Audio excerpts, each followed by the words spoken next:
Halo, Assalamualaikum warahmatullahi wabarakatuh. Di video kali ini, guna untuk memenuhi tugas akhir semester dari mata kuliah Manajemen Investasi dan Praktik Portofolio, perkenalkan nama saya Aditya Fatmalasanti, NPM saya 0244.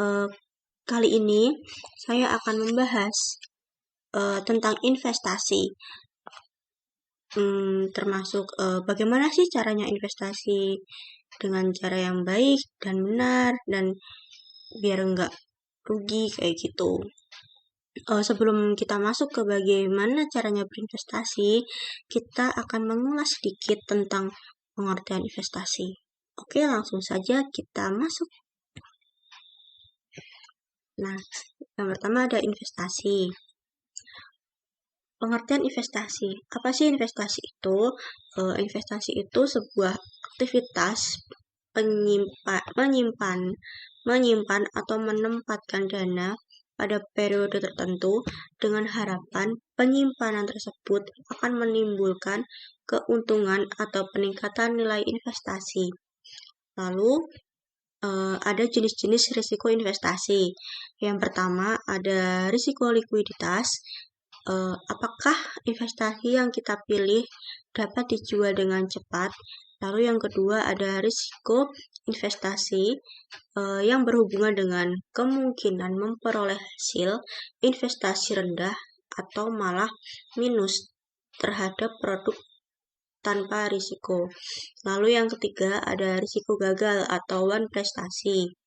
Nah, risiko ini disebabkan oleh peminjam atau penerbit instrumen investasi tidak mampu memenuhi kewajiban dalam pembayaran yang sesuai yang dijanjikan atau disepakati pada waktunya. Lalu ada risiko kredit. Risiko kredit ini berkaitan dengan kredibilitas dalam pelunas hutang. Risiko kredit tinggi berarti stabilitas keuangan investasi tersebut menurun. Lalu ada risiko inflasi yang berkaitan dengan adanya potensi penurunan real nilai pokok investasi dan hasil investasi di masa depan. Lalu ada risiko bunga berkaitan dengan tingkat suku bunga atau suku bunga menurun itu tabungan dan deposito turun. Suku bunga naik maka harga obligasi turun.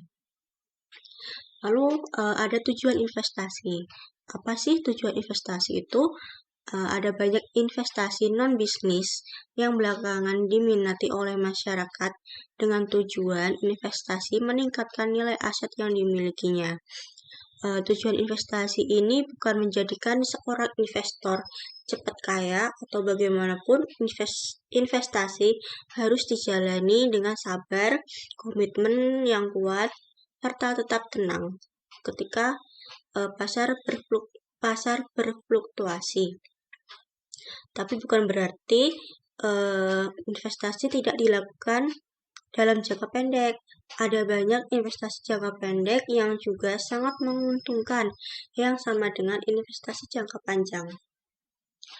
Lalu ada penggolongan investasi. Itu ada dua. Yang pertama, investasi jangka panjang itu merupakan investasi dalam bentuk saham, obligasi, tanah, dan bentuk lain yang dimiliki investor dalam jangka waktu lebih dari 1 tahun. Lalu yang kedua, ada investasi jangka pendek yang merupakan dalam bentuk surat-surat berharga yang dimiliki investor dalam jangka waktu yang relatif pendek. Lalu ada jenis-jenis investasi. Yang pertama ada investasi pada aktiva real atau real asset. Yang kedua investasi pada aktiva keuangan atau financial asset. Yang pertama ada investasi real asset itu. Pada investasi ini itu bisa terlihat dan dapat diukur dengan jelas. Misalnya membeli tanah, rumah, emas. Nah, untuk risikonya real asset ini relatif lebih kecil karena aktivanya real, tetapi tingkat pengembaliannya juga relatif lebih kecil daripada aktiva keuangan. Lalu yang kedua ada financial asset yang dilakukan pada aktif HED itu bersifat keuangan, seperti deposito, saham, obligasi, dan derivasi dari saham. Risikonya itu umumnya lebih tinggi dari investasi real, karena investor hanya akan mendapatkan surat bukti, misalnya sertifikat reksadana atau pencatatan sebagai pemegang saham. Nah, untuk deposito sendiri itu bisa dikatakan investasi jangka panjang. Nah, itu tuh salah satu macam investasi yang banyak diminati karena caranya sangat mudah dan juga tidak rumit. Lalu yang kedua ada saham. Selain deposito, ada juga saham yang menjadi salah satu macam investasi yang sangat populer. Penjelasannya secara teknis itu kita membeli saham di bursa saham. Nah, setelah itu kita akan mendapatkan sekian persen hak kepemilikan sebuah perusahaan. Semakin besar persentase saham yang kita miliki, maka semakin kuat kekuatan kita dalam perusahaan tersebut. Sama halnya kita kayak mempunyai hak atas perusahaan tersebut. Lalu ada obligasi. Obligasi ini semacam hampir mirip dengan saham. Bedanya hasil yang didapatkan lebih dinamis. Jumlah uang yang kita dapatkan itu cenderung lebih pasti. Nah, lalu ada juga emas. Emas itu salah satu investasi real atau berbentuk fisik yang sangat digemari. Jadi emas itu pilihan menarik karena memiliki resiko yang cukup rendah. Emas memiliki nilai yang stabil dan selalu naik setiap tahunnya. Jika kita hendak berinvestasi emas, sebaiknya kita melakukan investasi emas batangan. Kenapa? Karena harga emas batangan itu berbeda dengan emas perhiasan. Nilai dan harga emas batangan ini adalah murni emas tanpa campuran apapun seperti emas perhiasan. Lalu ada properti. Properti ini salah satu macam investasi yang berbentuk fisik selain emas. Investasi ini memiliki benda fisik yang nyata. Investasi properti sangat menguntungkan karena harga harus meningkat setiap tahun. Ada banyak cara melakukan investasi properti. Yang paling sederhana itu kita membeli tanah. Kita membeli tanah yang kemudian tanah itu kita bangun sebuah bangunan ya kita membangun properti di atas tanah tersebut. Nah, setelah itu kita akan menjualnya dengan harga yang lebih tinggi. Kayak gitu. Lalu ada reksadana. Macam investasi ini tuh di mana investasi dikumpulkan dari beberapa investor menjadi satu, kemudian diinvestasikan pada macam pasar modal. Lalu ada alternatif strategi investasi. Yang pertama ada buy and hold strategi. Ini membeli beberapa alternatif sarana investasi dan tetap memegangnya untuk jangka waktu yang lama. Lalu ada market timing, yaitu dengan membeli di harga terendah lalu menjualnya dengan harga tinggi. Lalu ada dollar cost averaging, merupakan investasi secara sistematik dan berkesinambungan dalam jangka panjang. Strategi ini disarankan dalam mencapai tujuan yang diinginkan dengan keterbatasan penghasilan bulanan. Lalu yang terakhir ada playing on margin. Nah, tadi kan kita udah mengulas sedikit tentang investasi, pengertian investasi, tujuan investasi, terus pengertian kayak obligasi, terus deposito, emas, dan lain sebagainya kayak gitu. Nah, yang selanjutnya kita akan membahas bagaimana caranya berinvestasi. Nah, kan masih banyak kan orang pemula, orang awam yang belum mengenal investasi, belum tahu bagaimana caranya investasi dan bagaimana sih caranya supaya berinvestasi yang baik dan benar dan tidak mengalami kerugian. Nah, kali ini kita akan membahas itu. Di zaman sekarang ini kan menggandakan uang itu kan sangat dibutuhkan untuk melangsungkan eh, kehidupan di masa yang akan datang, di kehidupan kedepannya. Nah, salah satunya itu dengan cara investasi ini. Nah, banyak orang yang takut investasi akan menyebabkan kehilangan uang. Investasi ini membutuhkan modal yang besar. Padahal ada beberapa instrumen investasi yang memiliki modal itu minim. Ketakutan selanjutnya orang itu biasanya investasi itu rumit, investasi itu susah, investasi itu repot, segala macam kayak gitu. Nah, pastinya investasi itu perlu pengetahuan khusus. Padahal investasi akan menjadi mudah jika kita mempelajarinya atau kita memantau investasi kita secara berkala. Investasi itu merupakan pilihan yang dapat kita manfaatkan dengan bijak. Oleh karena itu, penting bagi kita senantiasa belajar dan menggali informasi terlebih dahulu sebelum kita memulai untuk berinvestasi dalam bentuk apapun itu. Nah, berinvestasi itu memang merupakan cara seseorang untuk memenuhi tujuan keuangan. Ada banyak cara berinvestasi yang bisa kita yang kita temukan untuk menginvestasikan uang kita. Tapi kita semua tentunya tahu bahwa bukan hanya dengan berinvestasi kita pasti akan mendapatkan uang tambahan. Nah, jika kita mempertaruhkan uang untuk berkembang, tentu saja terdapat resikonya. Nah, akan tetapi kita nggak perlu khawatir karena kita dapat mempelajarinya dan memulai dengan cara yang tepat supaya kita tuh berhasil menjadi investor yang baik. Nah, bagaimana caranya? Kita akan membahas setelah ini. Oke, kita langsung aja membahas. Yang pertama itu kita sebelum berinvestasi itu yang pertama kita memilih platform investasi yang tepat. Investasi itu ibaratnya itu menanam pohon. Banyak browsing dan mencari tahu platform investasi yang tepat untuk pemula, serta jangan sampai salah mengikuti cara berinvestasi, karena akan sangat merugikan kita jika kita salah memilih jalan untuk berinvestasi. Nah, lalu yang kedua ada menanamkan mindset yang benar. Nah, untuk berinvestasi ini kita harus tetap optimis, pantang menyerah dan tidak takut mengambil resiko. Tanamkan mindset itu tersebut sebelum memulai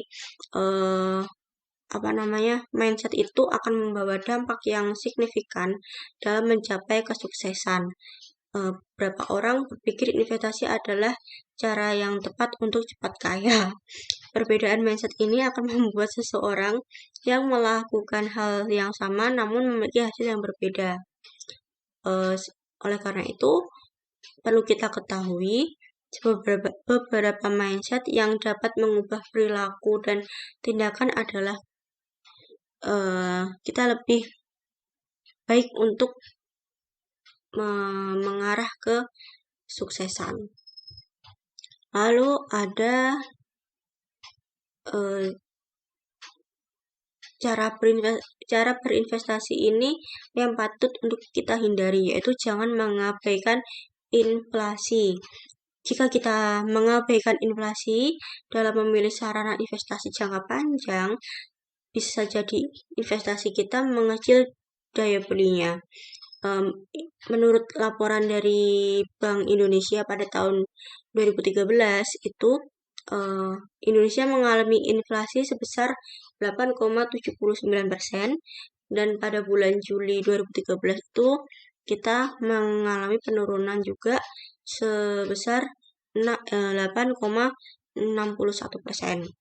Yang artinya jika kita menanamkan uang di bank BUMN, deposito yang memberikan bunga 5,46% untuk 1 tahun, atau bahkan di bank swasta yang non-devisa atau yang terkenal dengan suku bunga yang tinggi sebesar 7,21% untuk 1 tahun, kita memiliki resiko inflasi ya ini nilai kita turun dan akan berkurang oleh inflasi.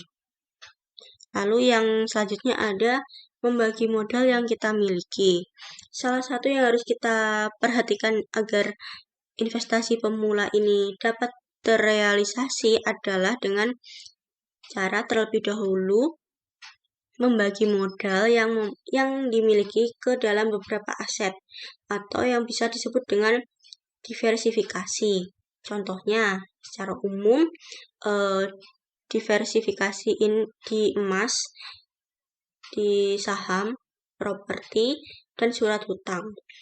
Kenapa langkah ini perlu dilakukan? Ya, karena tujuannya adalah untuk mencegah kegagalan jika salah satu aset mengalami kerugian karena masih ada aset lainnya yang mengalami keuntungan. Beban yang dirasakan jika mengalami kerugian pun menjadi berkurang karena kita mempunyai aset lainnya, cadangan aset lainnya kayak gitu. Lalu untuk berinvestasi itu pilihlah investasi yang tepat. Cara berinvestasi yang satu ini harus menyesuaikan dengan tujuan dan kemampuan kita secara finansial. Lalu